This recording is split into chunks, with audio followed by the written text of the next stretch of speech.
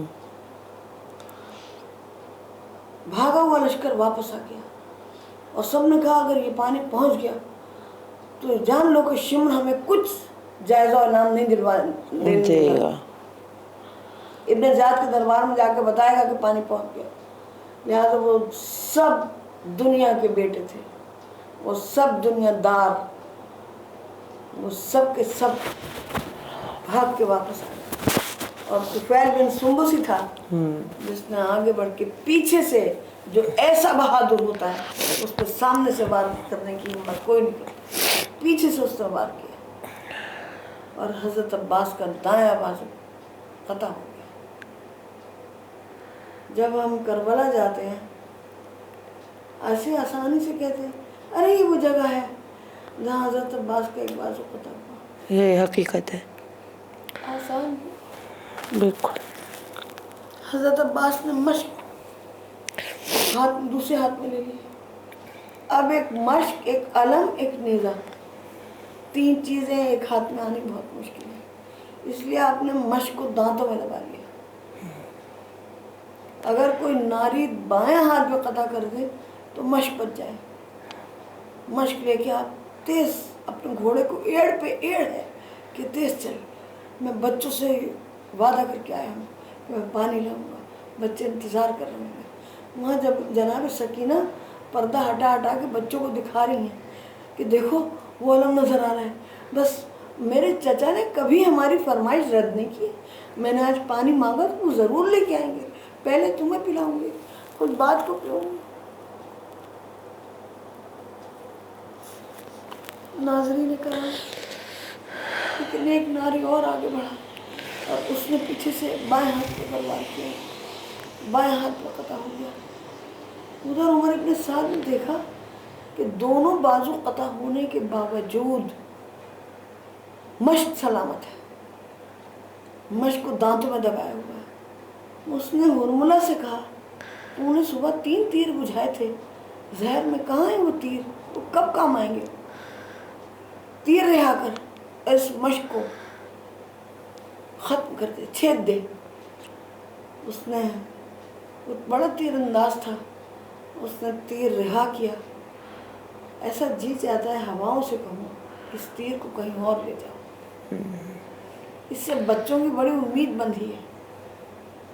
حضرت عباس بار بار گھوڑے کو گویا ایڑ لگا رہے, تیز چل, میرے بھائی کے ہونٹ بھی بہت خشک ہیں. میں ابھی اپنی بہن سے مل کے آیا, ان کے بھی ہونٹ بہت خشک ہیں, اور بچے تو ہیں ہی بہت پیاسے. لیکن وہ ہرملہ کا تیر سنسناتا ہوا مشق چھید گیا, پانی بہہ گیا. کسی ناری نے پیچھے سے بڑھ کے ایک گرز گراں سر کے اوپر وار کیا. حضرت ام البنین کا جان زمین پہ آ گیا. ارے وہ جو قمر بنی ہاشم کہلائے, یا اس گھر میں سبھی حسین تھے لیکن وہ ایسے حسین تھے کہ وہ قمر بنی ہاشم کہلائے. وہ گھوڑے سے زمین پر آ گئے. ایک آواز دی یا آقا ادرکنی، آقا میری خبر لیجیے.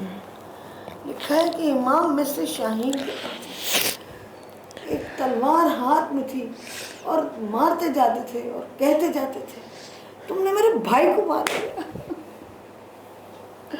تم نے میری کمر توڑ دی.